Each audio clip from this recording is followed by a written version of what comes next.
All right. How you doing? Sorry I wasn't here last week. I had COVID, blah. Boring. Boring.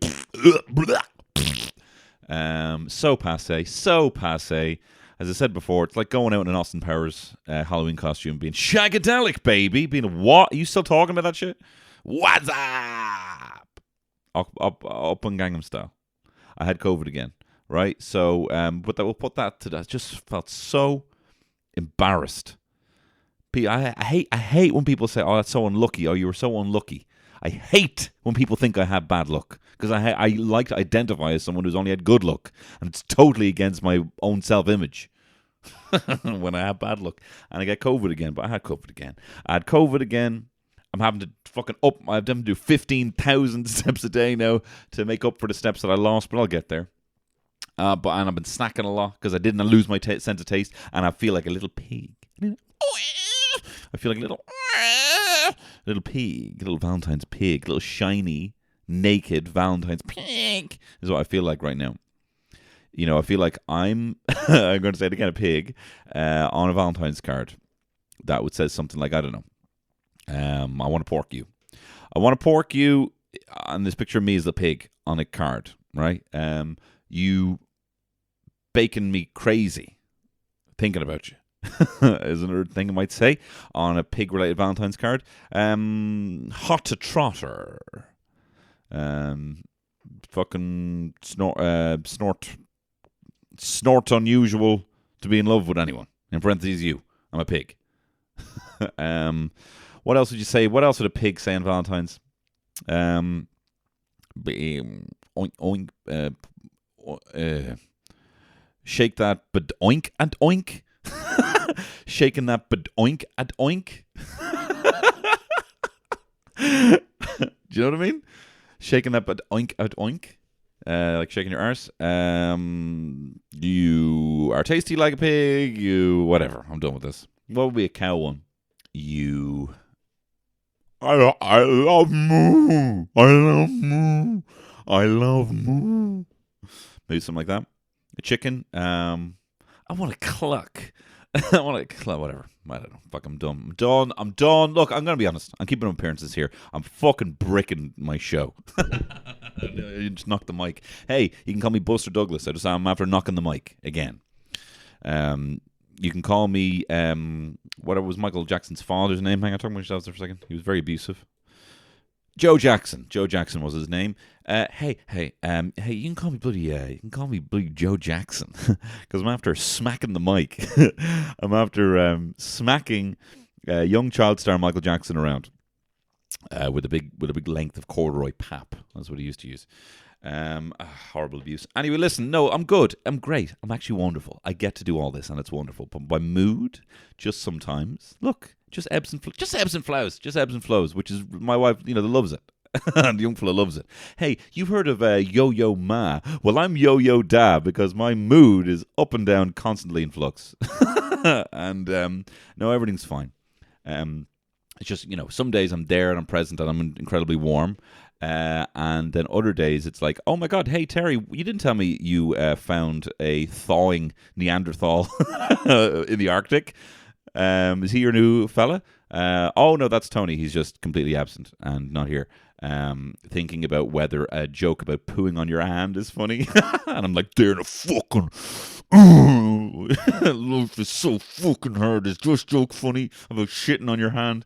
It's so ridiculous. But anyway, I'm out of it now. I'm actually just so glad I get to talk to you. Look, don't tell my wife, but I'm really in love with you. And you just get me. Do you know what I mean? She doesn't get me.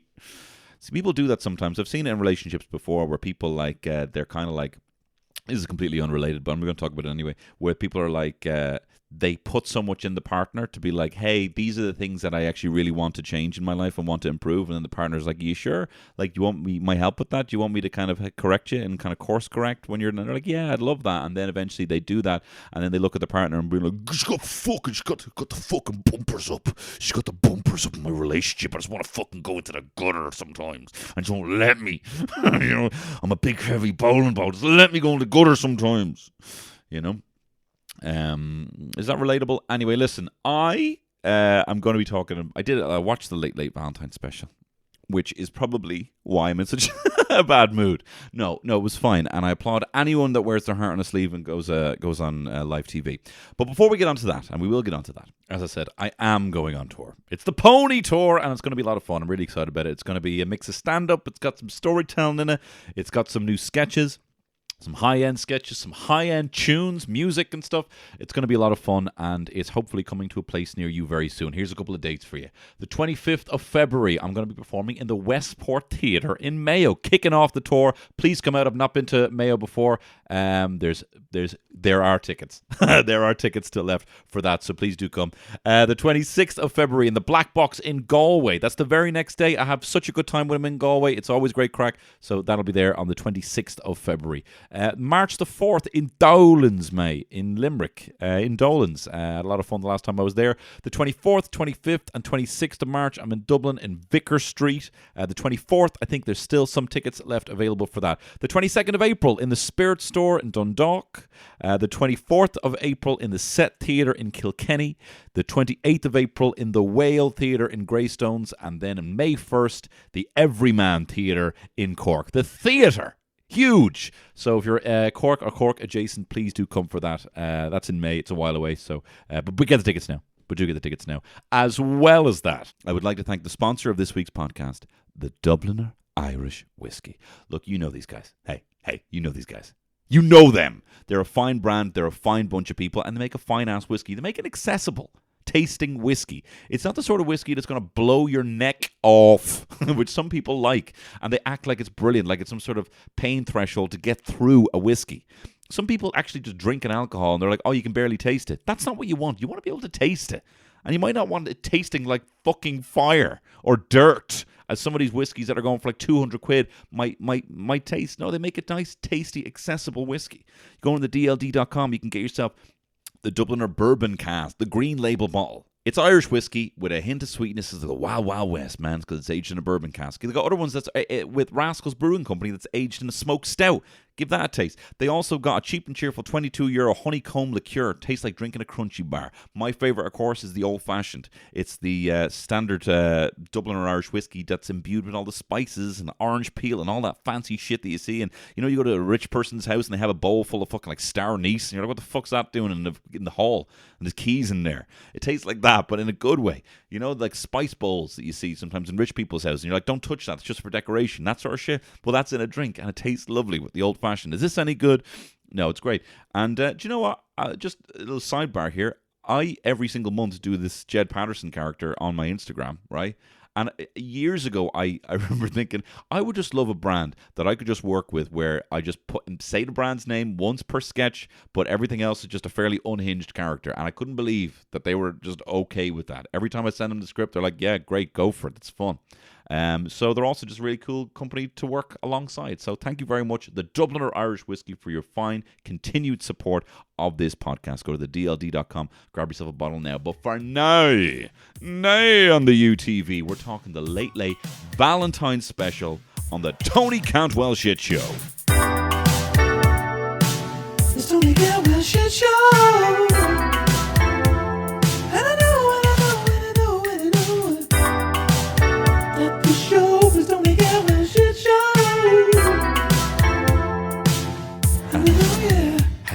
Hey, and I know you and you know me, and when you're cooking with butter, you're cooking with ghee, and I'm not talking about fanny. So come here to me. I'm reviewing today the Late Late Valentine special. As you know, I have a habit of reviewing the Late Late Toy Show every single year. And 2 years ago, I reviewed the Late Late Valentine special after someone recommended that I do so. And I didn't actually realize it's a long-standing tradition that they normally do every year. I thought it was the first year that they were doing it 2 years ago. But it is a long-standing tradition. And what happens is, from what I understand, is they get some people together, they pair them off, and I don't know if they do this every year, but this is what appears to have happened in the last 2 years. They put people in the audience beside each other.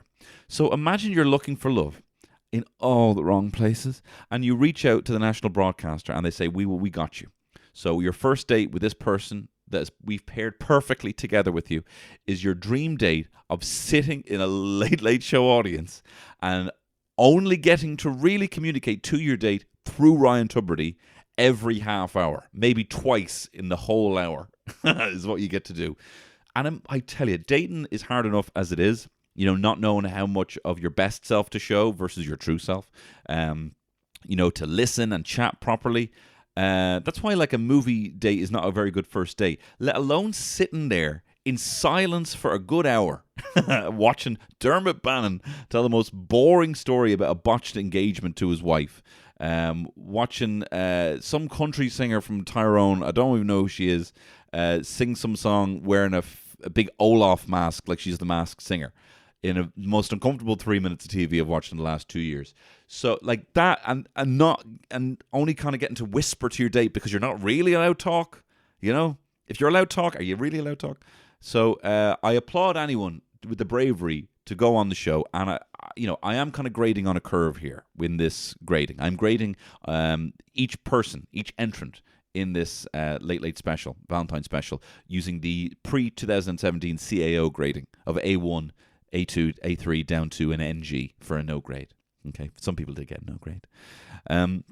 So that's what I'm doing. So I am grading on a curve because it's hard enough to as I said, put your best foot forward, show your best self, show your true self, but then having to do that through exclusively chatting to Ryan Tubridy and the world. Well, the 30,000 people who maybe watched the Late Late.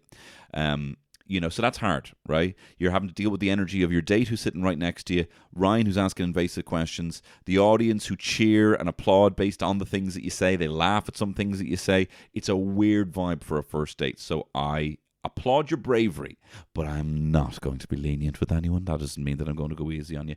Anyway, let's get onto it. All right, Late Valentine. So it opens with the most out of sync white people clapping I've ever heard, mate. Oh my God.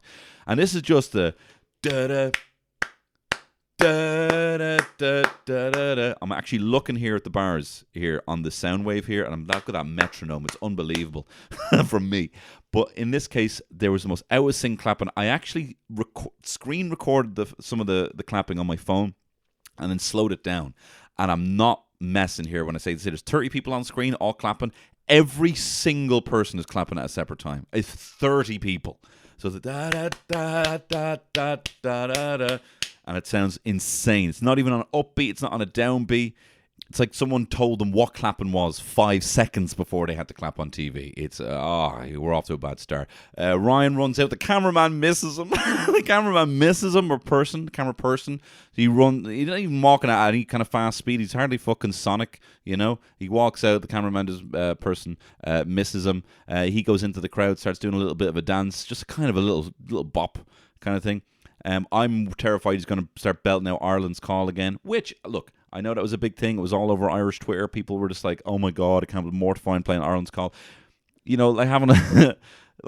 I know Donnybrook love all that, but maybe that's not, If you're going to make a show that is so bland in general that it has to appeal to the mass of Ireland, right? And I totally get that that's what the Late Late is. It has to be broad enough that all of Ireland it's palatable for, right? Of especially people, of an older generation, the core demographic of people who are watching the Late Late. It has to be palatable, for everyone. And that, unfortunately, that means that it's boring for everyone, But that's the attempt that they do. Having, belting out Ireland's Call is probably a little bit misguided, especially considering, 2 weeks previous they had a map of Ireland with just the sea where Northern Ireland was. It's like. It's just it's a bit misguided. I personally don't mind Ireland's Call. I like it at a rugby match. I think it's totally respectable to have, if you're having an island of Ireland, have something that is for the island of Ireland to sing. So I don't mind that. Anyway, Ryan comes out with a joke. He has a joke. He says, you could power a wind turbine with the smell of deodorant, he says. I think that's a funny line. They always start strong, and then he's got no more jokes for the rest of the show, but that's not a bad one. Then the band starts playing Higher. Your love lifting me higher. The claps are fucking all over the place. They don't know what to do, and Ryan's still bopping through the audience. Then they do this thing. Ryan goes, right, I want to bring the energy here, right? It's Valentine's Day. Not that you need any excuse. People will do what they're told. But he goes, bring the energy. I want everyone to stand up, right? I want everyone to stand up. We're celebrating Valentine's or whatever. So everyone stands up. And he goes, right, we're going to play a game, right? stay standing, and everyone stands up, and the band starts playing, I'm still standing, just that one line. The whole band, I'm still standing. And I thought that was made me chuckle. And then he goes, right, stay standing if you live outside of Dublin. Which which isn't a difficult command to understand. Do you live outside of Dublin? Then stay standing. Do you live inside Dublin? Then sit down. Right? Stay standing is a kind of a mad request, right, to do, because everyone will just naturally, because everyone started looking around, being like, well, I don't live in Dublin, but what should I do? Stay standing if you don't. Well, I live in Dublin, so what should I do? Everyone starts looking around. Sheila, where do you live? Do you live in Dublin? Then sit down, love. That's all right. I wouldn't stand then. Do you know what I mean? And everyone's just looking around, not knowing what to do. And and the band's still like, I'm still standing. Right, and then they go to the next one. Right, stay standing if you run a business. And everyone again is looking around like, what should I do? I don't run a business, so what should I what should I do? And they're looking around, the band's like, I'm still standing. And people are like sitting down at a different pace. The exact same way that they clap, they're sitting in. Now, stay standing if you're in a loved up couple. People are like, oh, I don't know, like, what do you looking at each other, well, we are in a couple, but what do you think, are we loved? No, we're not loved up, we'll sit down. The band, I'm still standing. And then stay standing if you're from the Midlands. Right, that's easy. And then it ends up there's just one couple still standing, and it's Ray and Claire. Now I'm not exactly Sherlock Holmes, although I have been known to wear a hat frontways and a hat backways to look like one of those deer stalker hats. But I think this might have been on purpose.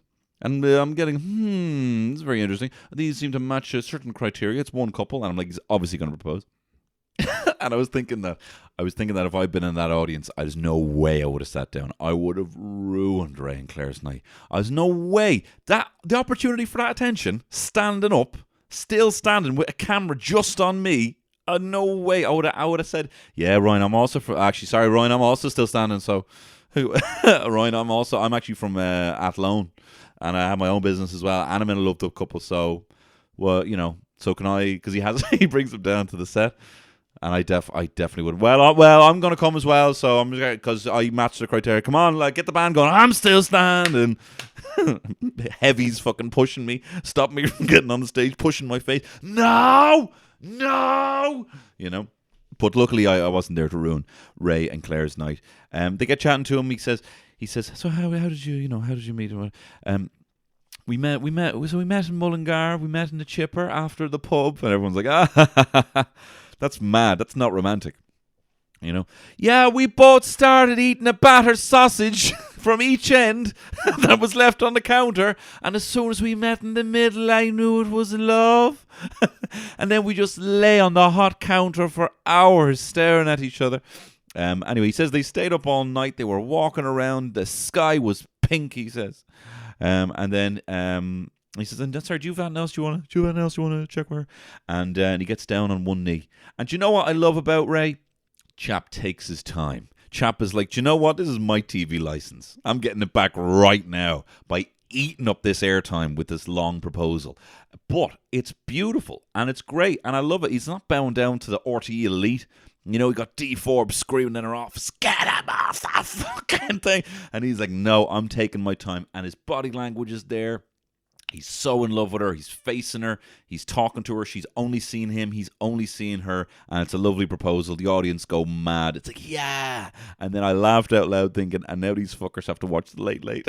Now these fuckers have to go back to their seats and sit in silence with their phones blowing up, not writing back to any text. They get in trouble having some stagehand on the like, turn the fucking phone off. Turn your fucking phone off. This is TV. There's no phones. And then just, but anyway, it turns out that they're still there on the stage and they bring out some of their friends. And Ryan's like, tell us about the couple. And they're like, oh, well, look, we do be having a drink sometimes or two. And the audience go, your man's getting a pass on jokes because everyone's just in such a good mood. And he's like, yeah, they ooze warmth. And he goes, Ray is a great guy. And Claire is beautiful. Ray is a great guy. All right? He's such a full, beautiful person. And Claire's nice. You know, you often hear that at weddings. The women just get skanked at weddings, you know. Ray's a great guy, you know, he'll never leave you high and dry. Always reliable. He's been a mentor to me and my son growing up, you know. And doesn't Claire look lovely as well? The flowers are nice, you know. And I was just thinking, let these guys leave. Come on, they're engaged. It's the most personal moment of their life, and they're having to be so public about it. But then Ryan says, no, do you know what? The whole gang, you're going to the Talbot Hotel in Slorgan. Yeah! And they don't like, eyes on me. You know, I don't know. The band plays something. Anyway, then a cleaner comes out. Wilma, the actual cleaner, comes out, and they start sweeping up all the confetti that's just popped, right? And she's got a heart apron on, and she goes, I love Dermot Bannon. I love Dermot Bannon. Oh my God, I love Dermot Bannon. And then he somehow summons Dermot Bannon through Beetlejuice. He goes, Dermot Bannon.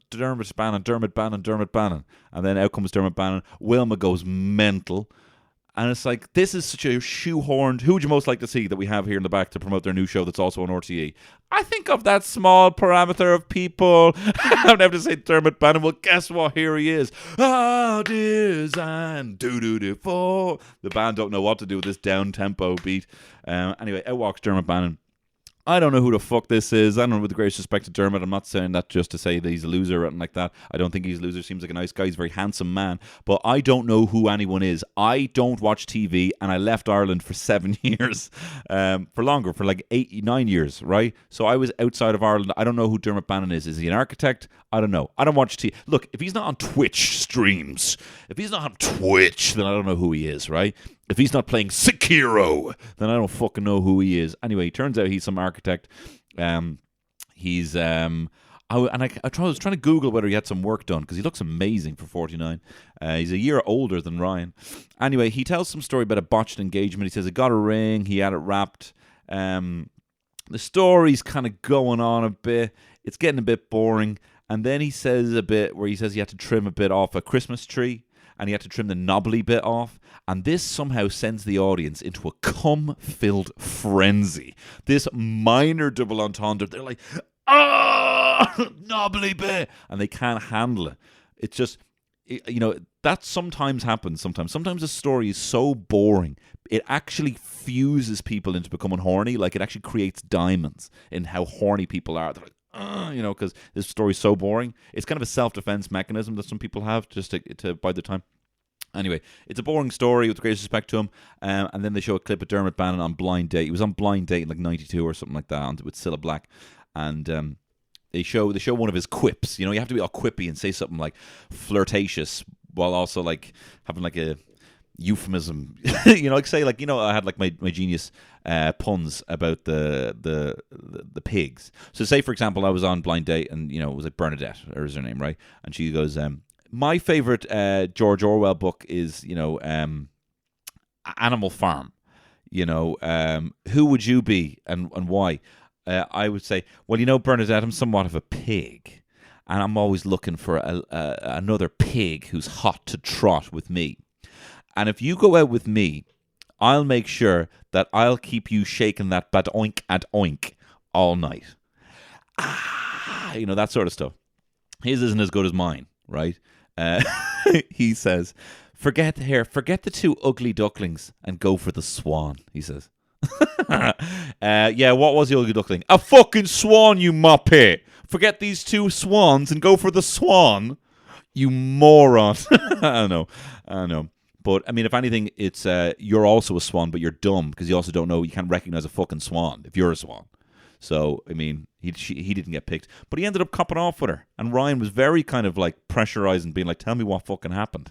Real kiss and don't tell. And he's like, yeah, I did cop off with her, but I literally was just talking about how I proposed to my wife a second ago. Could you not? It felt very uncomfortable. And he apparently got 1,200 quid in 92. I'll look up the inflation on what that would be now. Anyway, then we watch a clip about his show, right? And I couldn't believe this clip, right? This is some primetime TV. The clip, you know the way Paul Rudd sometimes goes on Conan O'Brien and shows that same clip of Mac and Me, you know, and it's hilarious. Or, you know, sometimes you see, like, I don't know, The Rock, and it shows a clip of him, you know, driving a fucking car off a cliff to hype interest in a new show, right? This is the clip for, I don't know, Room to Improve or whatever the show is. I don't know what it is, right? Here's a clip from your new show. He's in a kitchen with a woman, right? And he goes, so what do you think of the cabinets? They're very blue.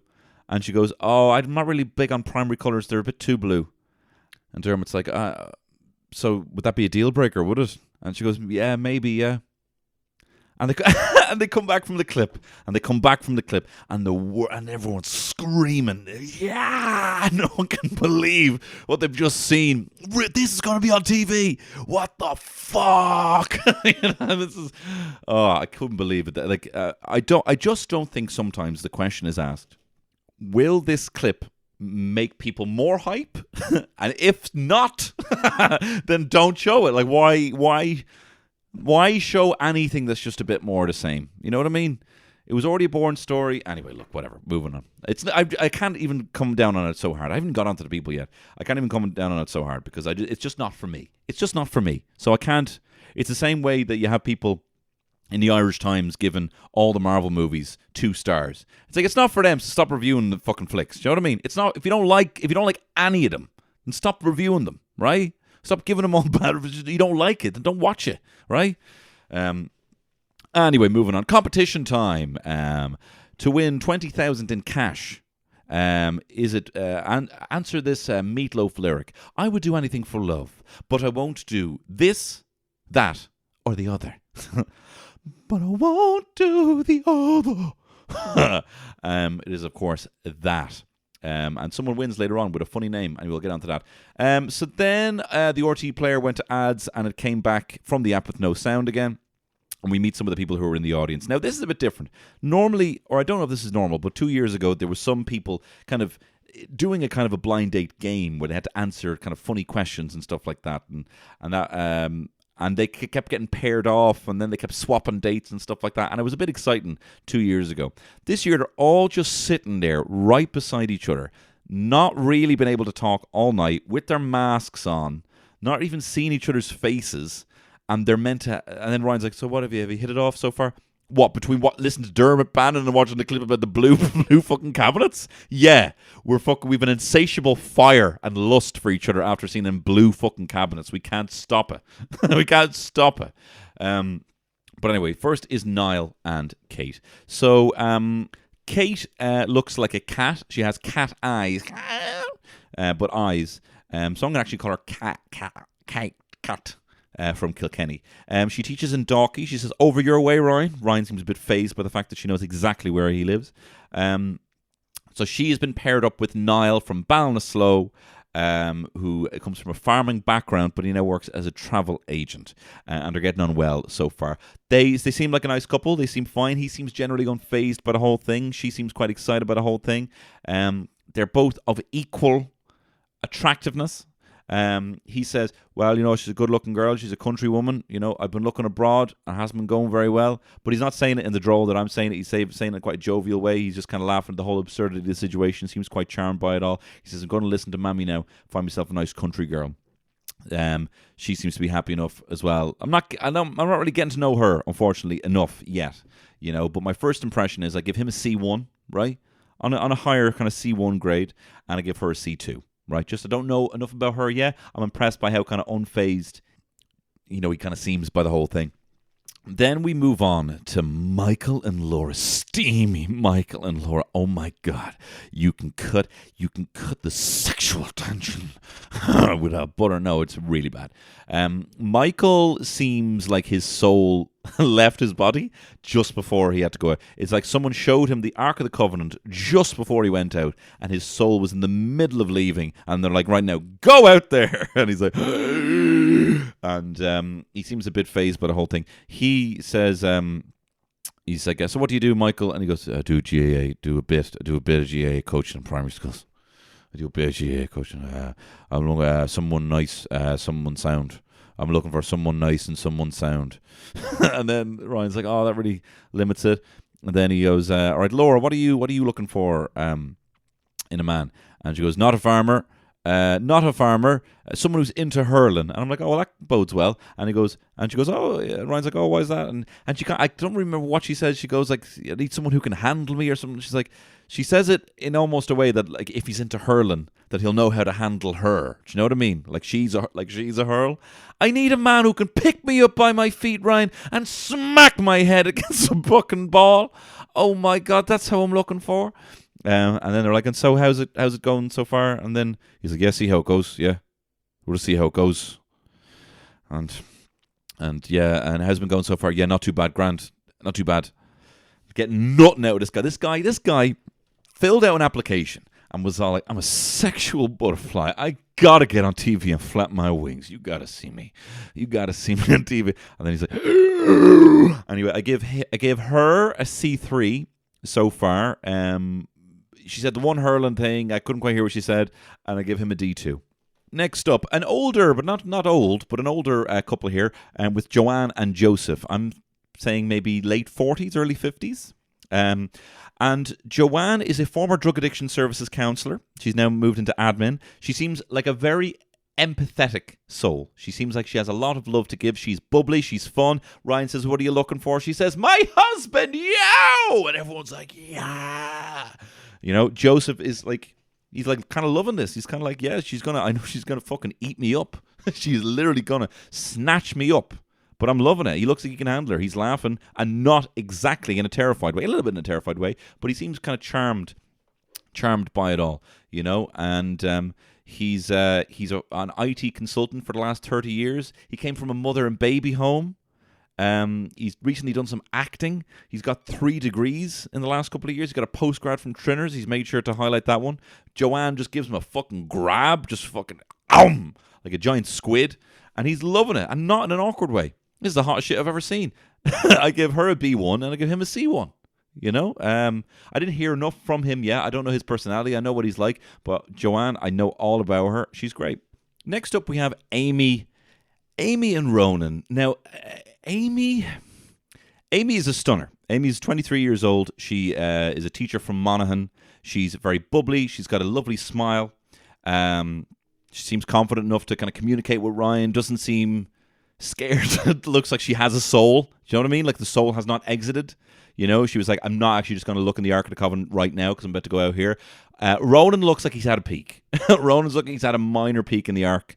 And not all of his soul. This is the thing, right? Ronan seems like I was going to say nice guy, but he doesn't even show enough of himself that I can even get a sense of that. I mean, certainly he's no doubt a hard worker and quite caring. He works in social care. He works in residential care. You know, that's a hard job, so he's probably a grafter, and he's no doubt has a lot of empathy to be able to give over so much of himself like that.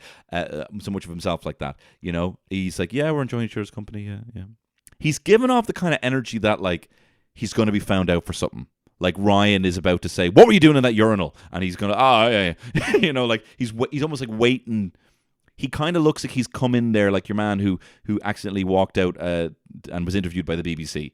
He looks like he was just meant to be setting up some of the plumbing. And he accidentally came out, sat next to Amy, who's a stunner, and was all like, yeah, I'll be Ronan for a while. I'll be, Ronan for a little bit here. Yeah, we're having a good, you know. And the thing is, right, the lads seem very scared. All the lads seem very scared. And all the women seem quite confident. And they're all beautiful. They're also very well aware about what was required of them to show, like what they were actually taking part in. Which was kind of like going on a date in an audience, right? And this is the thing. I don't mean to generalize about genders, right? But men don't think, right? And this is very apparent on this show, right? Men just even just speaking from personal experience, without throwing every gender, I don't think, right? I don't think. Jerry Seinfeld's got a great bit on how men's minds work, without being too. I don't want to be so reductive as talk, but but he's like, people are always wondering what men are thinking about, and I'll tell you, nothing. We're walking around, looking around. It's one of my favorite lines of his, right? Because I know from personal experience that if me and Terry have a big decision to make, and we're having a chat about it, maybe it's late at night, and she's like, all right, look, we won't decide now. We'll have a think about it, and we'll talk in the morning. We'll make a decision on it in the morning. I'm like, great. Then that's the last time I've thought about it, right? And then when we meet in the morning, she's like, what do you think about that? And I'm like, impulse decision, and I'll just say one of them, right? Yeah, I haven't thought it through. I haven't thought about the various steps, and I know that she has. She was brushing her teeth thinking about it. She was maybe staying awake thinking about it. And then in the morning, based on all these things, she's come around, and I don't even know what that looks like in a brain. I can't even relate to that whatsoever. But I do know a lot of men work that way as well. And I think that's very apparent here on this show, right? Like, the women understood the assignment. They thought to themselves, right, what will I wear? What mask will I have? What makeup will I do? Will it interfere with my mask? What will we talk about? What will it be like when Ryan asked me the question? I should have something prepared. What will it be like with the audience? Right, I've thought all those things through. Yes, I'll do it. Meanwhile, the lads are like, yeah, what bus do I get? Do I get the green bus or the blue bus? Where is it, Dublin? And that is the first and last thought the men on this had. I would have done the exact same thing, right? I'm just saying, hands up, I would have done the exact same thing, but it's a clear evidence of just how two people can prepare for one thing, and actually, well, we'll talk more about that in a second. I think RTE have a tendency not to fully visualize exactly how things are going to play out as well, but more on that in a second. Anyway, I give Amy a B2, and I give Ronan a C3, So only way is up for Ronan. Then you got Anna and Owen. They're they're another mismatched duo here, right? She seems quite funny. She seems quite effervescent, She says, I have him well trained. She says, I have him checking my lipstick when I take the makeup off. So that's funny. She's like, doing a little zinger. She has that in the back pocket. There's a bit of a height difference among them. Among many, many other things. But Ryan says, well, I guess that makes you kind of like Zendaya and Tom Holland. And I'm like, yeah, sure. Yeah, these two are Zendaya and Tom Holland. But Anna is a tall fashion buyer for pennies. She seems quite confident. She's quite pretty. Owen is an apprentice electrician. I wonder, will the sparks fly? Probably not. I gave her a B3 and I give him a C2. I didn't get to know him whatsoever. I don't think he even said anything of note. Then we have Sandra and David. They're kind of late 30s, early to mid 40s. David is from Swords. He looks like David Hasselhoff. He needs to take off his blazer because he looks very, very warm. But I suppose, to be fair to him, it is the start of February at night time. No, he seems very, very warm.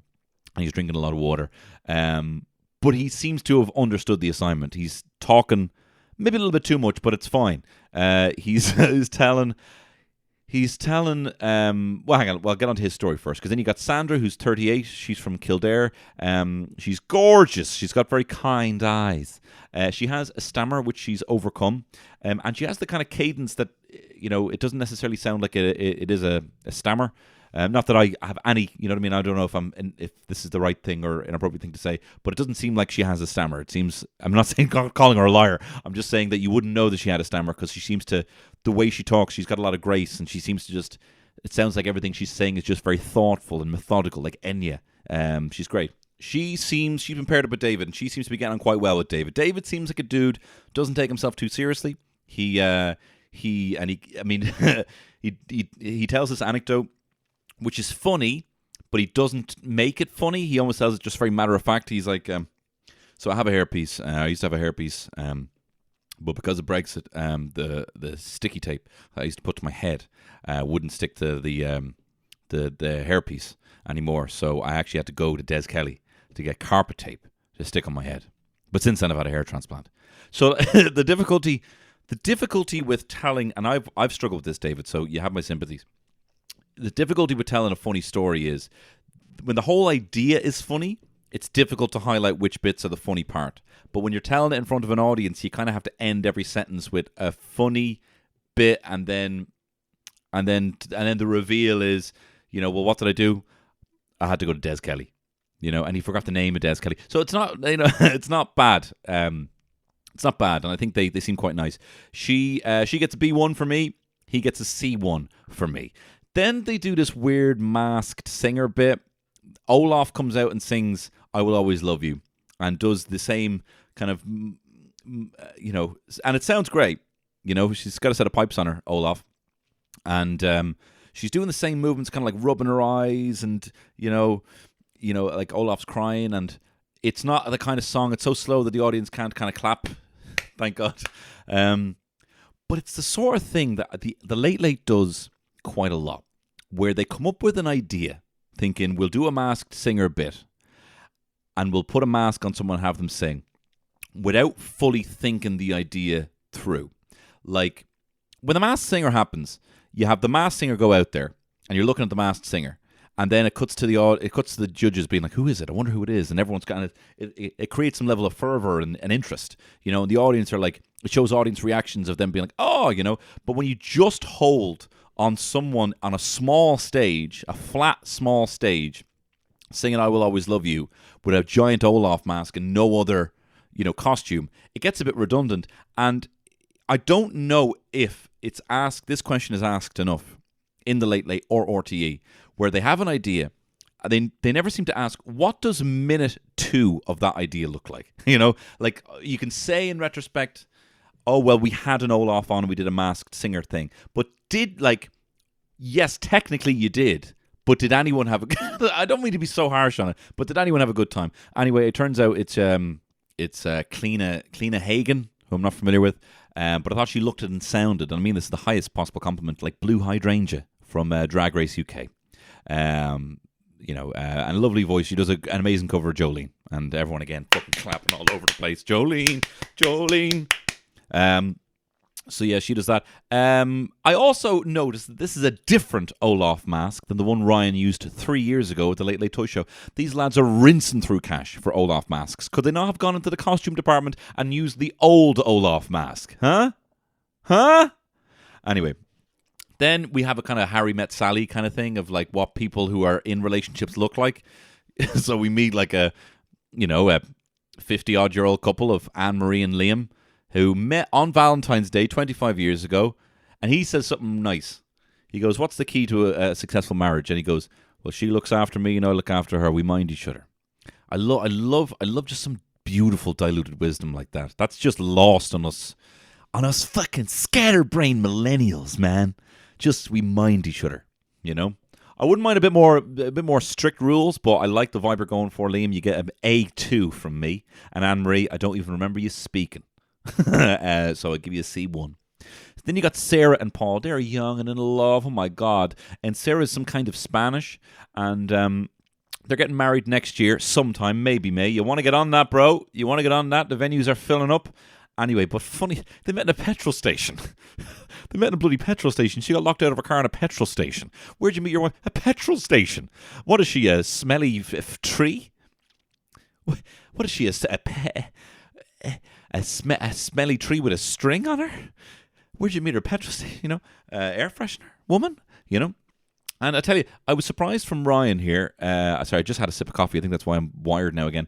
I was surprised here from Ryan, considering he was so double entendre heavy with Bannon earlier on, that he doesn't come out with a few here. So I thought, Ryan would have been like, and tell me, Sarah, did he fill up your tank? Did he fill up your tank with his? I don't even know what the name is. The petrol gun.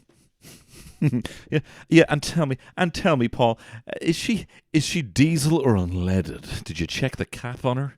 Is she diesel or unleaded? That's not even derogatory, because I don't even know what that means. You want to check the cap on this bitch? No, she's not. I've actually said it too much recently, and I need to, even though I'm joking, I need to cut it out of my vocab.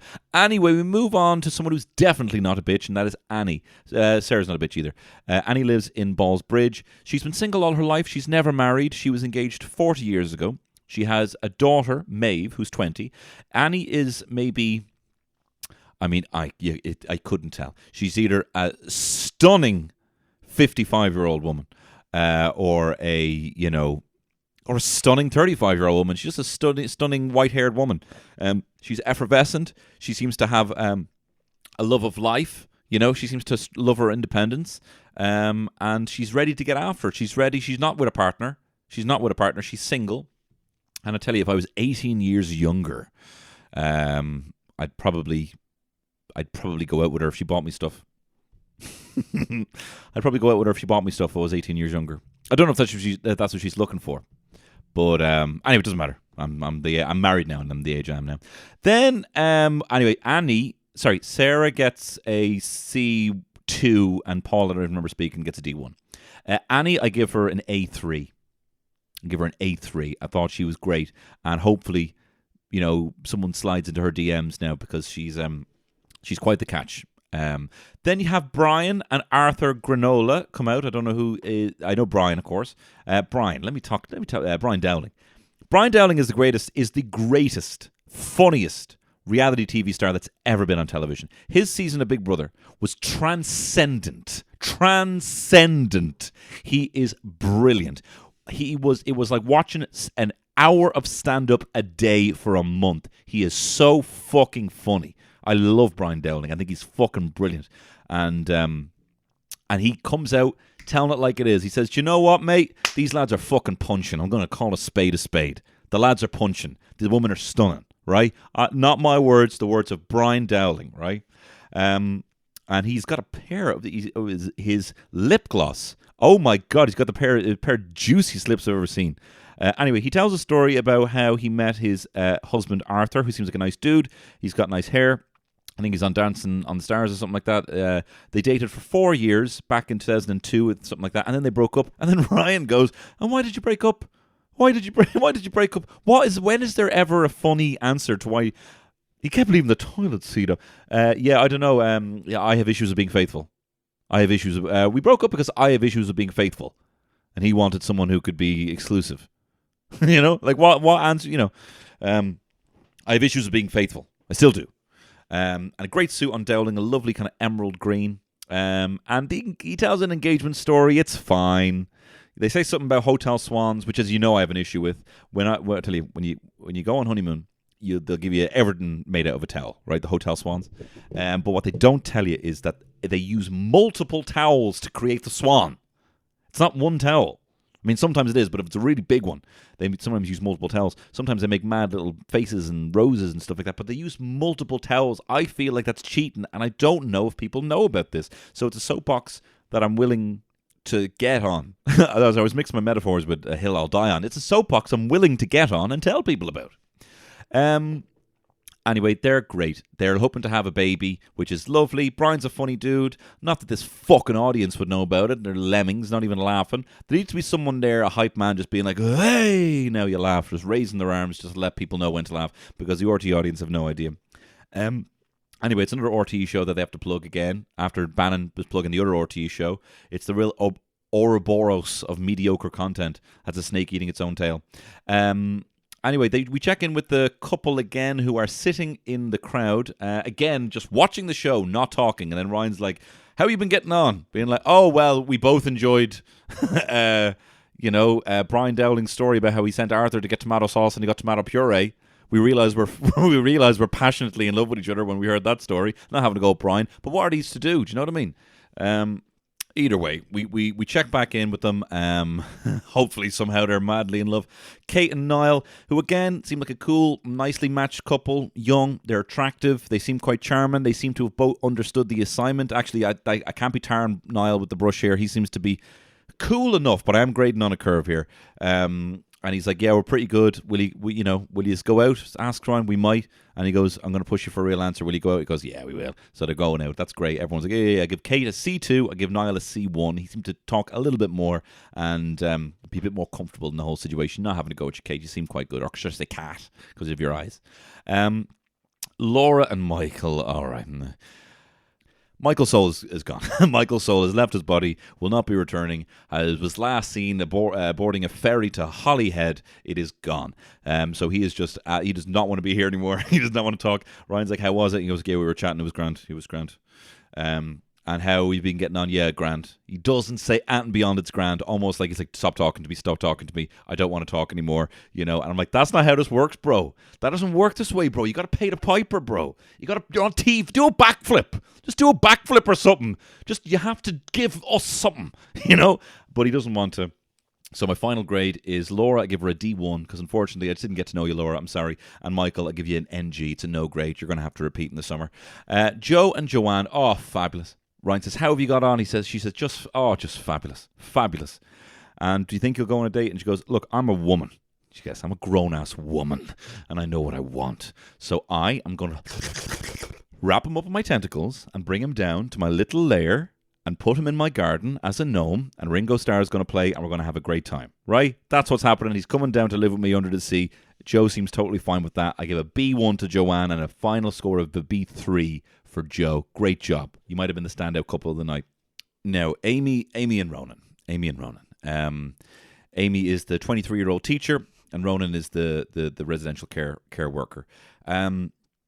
I don't really know what the kind of vibe is if they're vibing on each other right now. Amy seems to be quite nice about it. And actually, do you know what?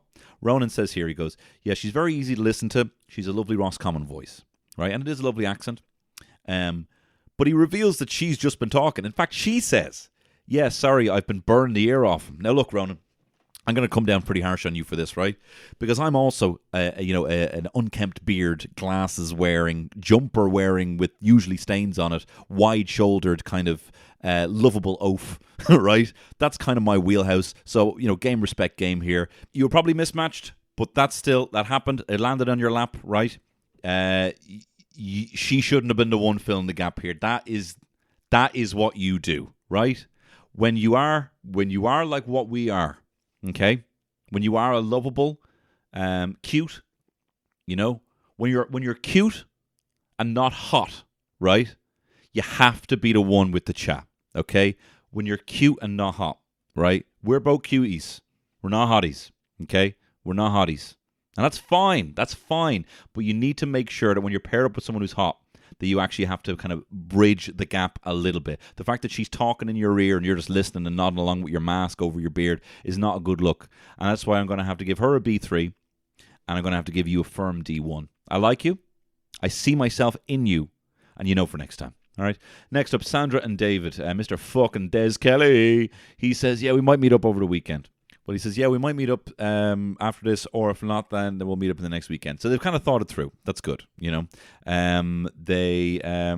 seem like a nice couple. They seem like they seem patient. They seem like they have their things, and they seem to be understanding of each other, and they seem to like each other. I'm giving Sandra a B2. I'm going to give David a B3. I thought he was one of the top boys, to be perfectly honest. I thought he was one of the top lads. Anna and Owen, she seems like she's just having a fucking laugh with this whole thing. They seem a bit mismatched. They don't seem like they have this similar interest. Now, that might be me just, I don't know, being a bit unfair. What's to say because she's into fashion that he's not into fashion? Or because he's into electricians that she's not into electronics? So who's to say? But they don't seem, aesthetically, like stylistically, they seem quite different. There's a bit of a, I know she probably wanted someone tall and, they just don't seem well matched. In fact, for the most part, these couples don't seem well matched. And I think that falls on RTE. And I think that there should have been a longer search rather than just like a week before the Valentines special. Maybe if you had more people, you could have better suited them. And no doubt, because I've heard about it on first dates and stuff like that, a lot of people pull out last minute because they're like, no, I actually can't do it. And then they end up getting replacements and all the work just falls out. So maybe they should be contractually obliged to come in. That's probably what it is. Anyway, Ryan asks, are you lovers or friends? Which is such a big fucking thing. And he goes, we are lovers. He goes, we are lovers. This woman who I sat beside with a mask on and listened to Dermot Bannon tell a fucking shite story. I fell in love. I fell in love when I saw Olaf come out here and saying, I will always love you. I fell in love when I heard Brian Dowling say how he sent Arthur to get tomato sauce and came back with tomato puree. I love her. And then she goes, yeah, I don't know. And she asks her mate, and her mate says, yeah, they should go out. And she goes, all right, fine. Seems like she's having a good time. I give Anna a B2. Owen gets a C3. I didn't get to know him, and he seemed just be like nodding along, getting it. Actually, I'm going to give him a C1 because he said, yeah, lovers, which I dig. And I'm going to give the mate who threw Anna under the bus and said, yeah, they definitely should go on a date, even though they definitely shouldn't. I'm going to give her a D3. I thought it was a very uncouth, uncool move. And the couples all get to go to Westlife, and they all look like the sort of people who would like to go to Westlife. What a waste of time. And then Lorraine Schwanberg wins 20 grand at the end, a woman on the phone. She got the Meatloaf lyric right. And that's the show. That's the show. And can I just say, look, I'm only having a laugh here, right? Everyone on this, right? Everyone who appeared on this. Kate, Niall, Laura, Michael, Joe, Joanne, Amy, Ronan, Sandra, David, Anna, Owen. I'm only having a laugh. As if I know enough about you to even make a claim. And I'm sure there's footage. I'm sure you could watch of me, bottled in it on stand-up online somewhere, or going on panel shows and no one laughing at my jokes, and you can get a shitty impression of me. You all seem like very nice people, and to be fair, it is incredibly brave of anyone to go on there and do that. It's such a weird format. I'm sure anyone who signed up thought that they'd have a bit more time to talk. I know from firsthand, that's why I don't really like doing TV or live radio, is it's so hard to dilute everything into one single soundbite, and that's all people expect to do. I have the luxury of having an hour here to shy on about yous, and that's a very fortuitous position for me, or a very handy position for me. So look, no hard feelings. I thought you all, it's hard to get a single line out there, so you know I'm only having a laugh. This is not you I'm grading here. It's essentially just the questions that Ryan asked and pretty much the answers that anyone would give. So I just want to say that because I love you. I think you're very brave. And I think hopefully you do find someone who is better matched to you, you know. And it's no harm just showing your true self out there. I don't know what I'm talking about anymore, but I'm going to leave now. I want to thank the sponsor of this week's podcast, the Dublin Irish Whiskey. Go to the DLD.com, grab yourself a bottle now, and I hope you had a lovely Valentine's Day. I love you. You had so much fun. And guys, we love you. All the best. Bye-bye. It's Tony Galway Shit Show.